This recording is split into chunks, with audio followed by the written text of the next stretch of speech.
سابق مکہ کی او مدینہ کی درم سبع من المثانی ود وظیفی آیاتنا شاہ ولی اللہ سے بوئی ود وظیفی آیاتنا یعنی دا ځان له وظیفه کول پکار دي دا و آیاتنا دا چې کمدنو وظیفه کول پکار دي شاہپور شیخ صاحب رحمه الله تعالی او فرمایل چې یو سلویخ رضی سلویخ زالا د سحر او د فرض او د سنتو په مینس کې وای نو دا پوښ شي نو بیا چې بدعت تبا او سرخوګه دمای الله تعالی به پخ کوي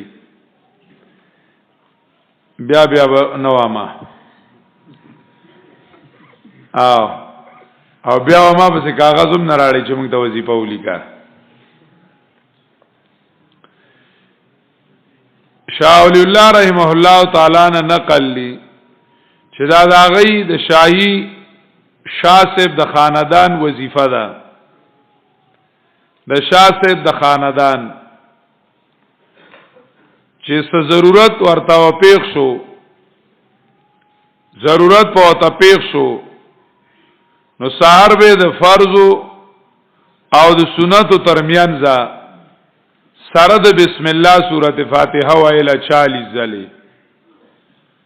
او دا څه ویلا چې د بسم الله الرحمن الرحیم دا میم چې ده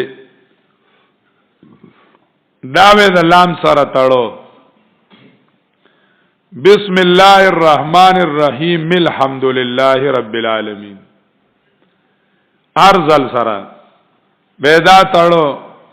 وی چې ضرورت به پورا شو تراغی پوری خدا بجائز ضرورت لوائے اسره چې څوک پالک مینی یا په جنای مینی دا وي د دې لپاره آیاتونه استعمالول حرام دي او ډیره د خطرې خبره ده ناجائز کار لوي نه وای یار تر کور سره او یا چا سره دشمنی ده او ته چې کمندنو دا ورلوي دا بنوي ناجائز کار د پاره استعمالول حرام دي بل نو میشو زمانه اوسمیر شوز په زبل وامه استاد پوښی کاروم پوښی بس بیا مزمانو سي دغه شو والقران العظیم دا په تفسیری دی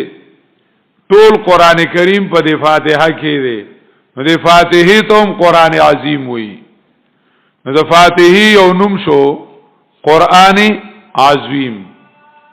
قران عظیم والقرآن العظیم دا نمونه